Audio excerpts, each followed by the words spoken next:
I absolutely do not know why people hate Paradox Interactive. I don't know why they hate Paradox Development Studio. I don't know why they like to leave negative reviews on Paradox games when a bunch of the stuff they're saying is absolutely untrue. Now, if you've been around the single-player gaming world for any length of time, you've probably heard about Paradox Interactive, because they do Crusader Kings III, but the game that sort of gave them a tarnished reputation over the years was Stellaris. And before I can talk about Crusader Kings III, because a lot of the complaints are going to be about the price, I have to bring you over to Stellaris 3.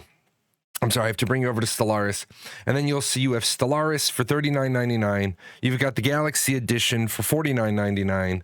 You've got a subscription to all the additional content, unlimited access to all the additional content. But say you just want to buy Stellaris and own it all. $290 to own the entire game. Now, I definitely understand why people are calling Stellaris and Crusader Kings III the Sims 5 of space and fantasy. But when I looked at this, sure, they're going to give you a 10% discount on the starter bundle. Now, honestly, Paradox Interactive, that's a little insulting, but I want to give you massive credit for this. If you look at the subscription, if you were to take that $290 and divide it by $9.99 a month, it would take you 29 months to balance out. But if you click on this, they allow you to buy a 6-month subscription for $30. Now, automatically, I know some of you are raging. You're getting ready to turn off the video. Leave a comment if you disagree with me, but keep watching because you're going to see where I go with this. If you were to just spend $29.99 and rent a game like we used to do from Blockbuster, it would take you 58 months to basically equal out. That's 5 years. And then any other DLC they put out, it would catch up. So I know a lot of people have a negative connotation. They've maybe heard a couple of rumors in the back of their head about Paradox over Stellaris. But if we come back to Crusader Kings III, we come back to Legends of the Dead, one of the things I could not believe is this is the expansion people wanted, and then people gave it a negative review. Now, again, I do have to talk about the price. And right now, Crusader Kings III is on discount, and they often discount it. It is a $49.99 base price normally. It happens to be on sale for, 43 hours for $24.99. I will tell you, if you really like Crusader Kings III, you will get more than 50 hours of entertainment out of it. It'll take you about 10 to 12 hours to really get comfortable after the tutorial. And if you don't want to buy into it, somewhere down here, Crusader Kings II is actually free to play. If you want to check out kind of, not exactly, sort of the style of game, play Crusader Kings II. It's free to play. I was amazed looking at the reviews that people were upset about Legends of the Dead. I've been in it. I've been in it every day since it came out.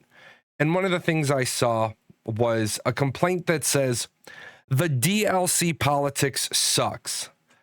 Also, the price. PDX is one of the worst companies when it comes to content and bringing extra content with expensive DLC. Well, first of all, 0 hours in the last 2 weeks. And the release date was March 4th. So how does this person know that the DLC politics suck? They've not even played the DLC politics. And did the expansion pack bring with it a lot of changes to politics? Yes, it did, because it brought the Legends system in. But before I even talk about the Legends system, this person says, one of the worst companies when it comes to content and bringing extra content with expensive DLC. That is not what Crusader Kings III does. It is not what Paradox does. So if you see here, this is their Legends of the Dead release trailer. And here's the expansion features. They added legends. They added special Black Death chain events. They added diseases. They added new looks. They added a new funeral activity, a legendary feast option. So they added some stuff in. But then the free features were they added in the plagues, they added in elderly and child health, new disease game rules and special death rule settings. By the way, for those of you that don't want the Black Death, you don't want the plagues, you don't want any of that, turn the rules off. You actually have to go into the game rules and turn them off. They added a new dynasty legacy. They added legitimacy penalties. And let me tell you, that totally changed the way you play the game. Most people used to just marry a lowborn because they could find a lowborn genius and start their family eugenics program. Can't really do that anymore. But this is all of the free stuff. This is all of the free stuff. Free features, which is just about the same length as the expansion features. And then, of course, they do their balancing. They do the AI. These are just the patch notes. But I couldn't get over the idea that people are saying the expensive DLC. This person says, why? You spend years developing a good game, and when you publish it, you divide it into a lot of DLCs. That is so unfair with all your fans. We are the customers that helped you, Paradox, to be where you are because we enjoy your games. So pay attention. You are earning money and losing loyal customers. How are they punishing loyal customers? If you don't want to buy the DLC, you still get all the free features. Let's keep in mind that Crusader Kings III launched 3 years ago. Crusader Kings III release date was September 1st, 2020. And in that time, 3 million copies have been sold. Within the last year, as of them publishing this back in September, they picked up 1.3 million of those players in their last year. Over the years, they've added a lot of content for free. You bought a base game and you continue to get free content. You don't have to pay another penny. So why are people mad? I saw this comment. Might as well rename the game The Sims 5 Medieval Edition, considering all the way overpriced DLC content. Overpriced DLC content. $20.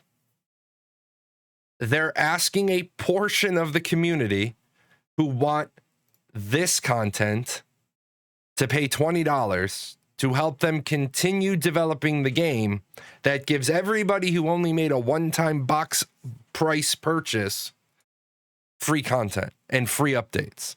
I'm trying to think of how many other games actually do that. How many other games out there give free updates to the base game and don't lock everything behind the DLC?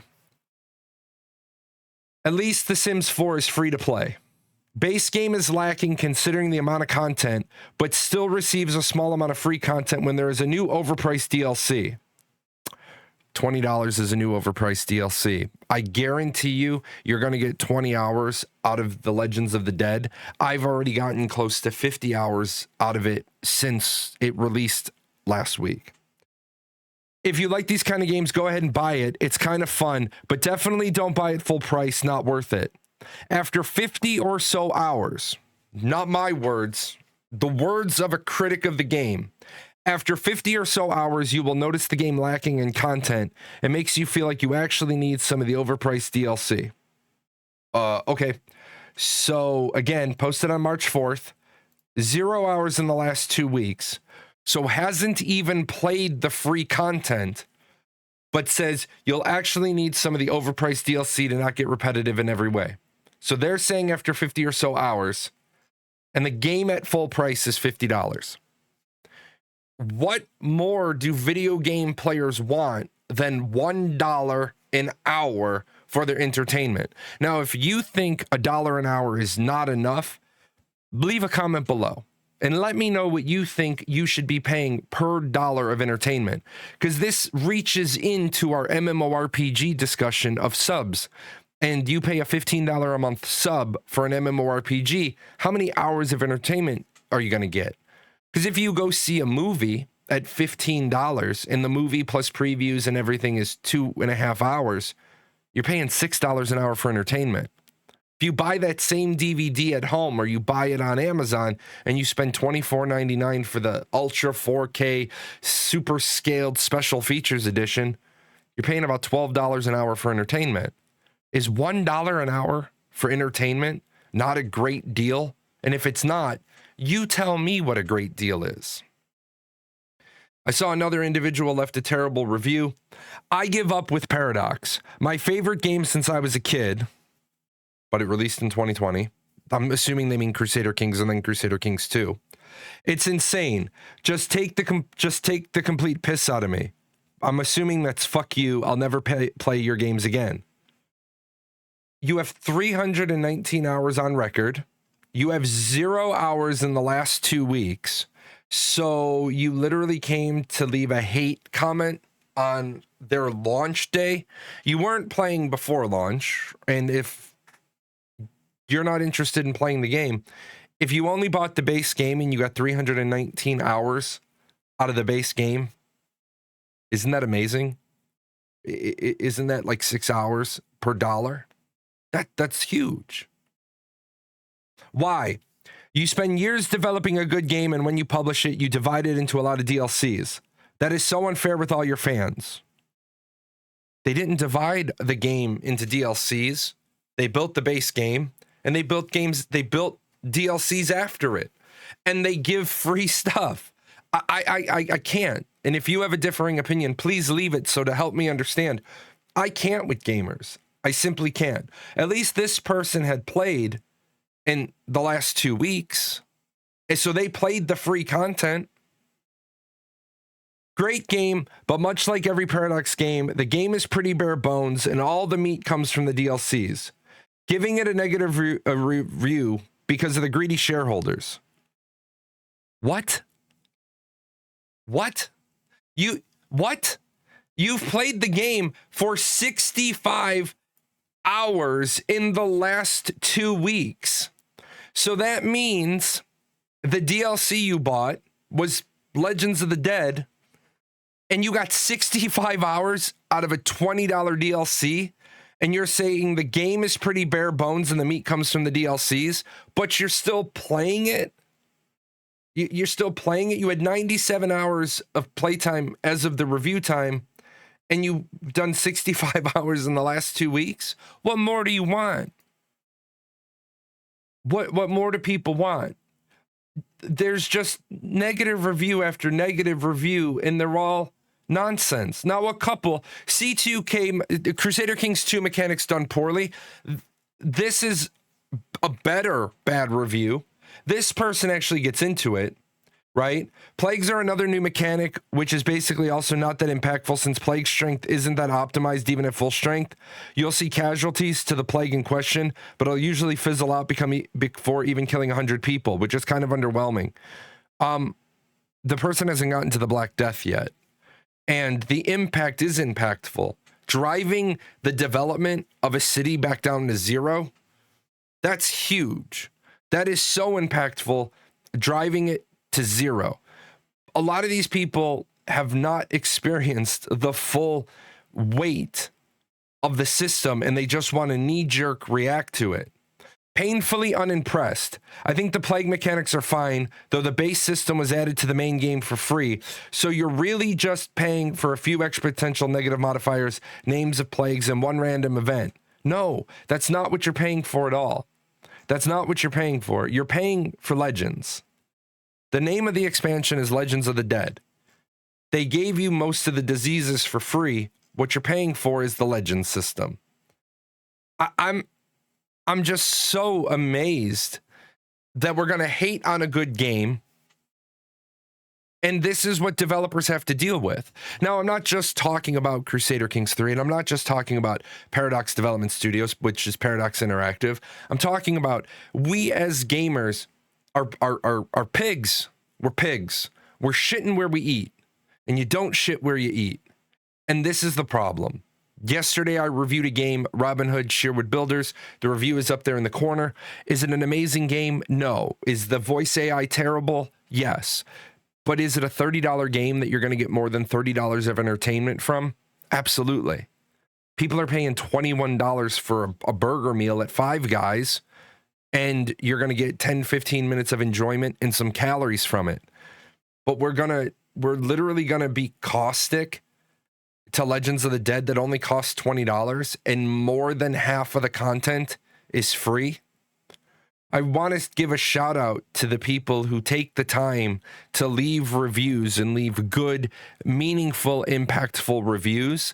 67,000 reviews on Crusader Kings III since its launch. Very positive. The recent reviews, 1,000 reviews, very positive.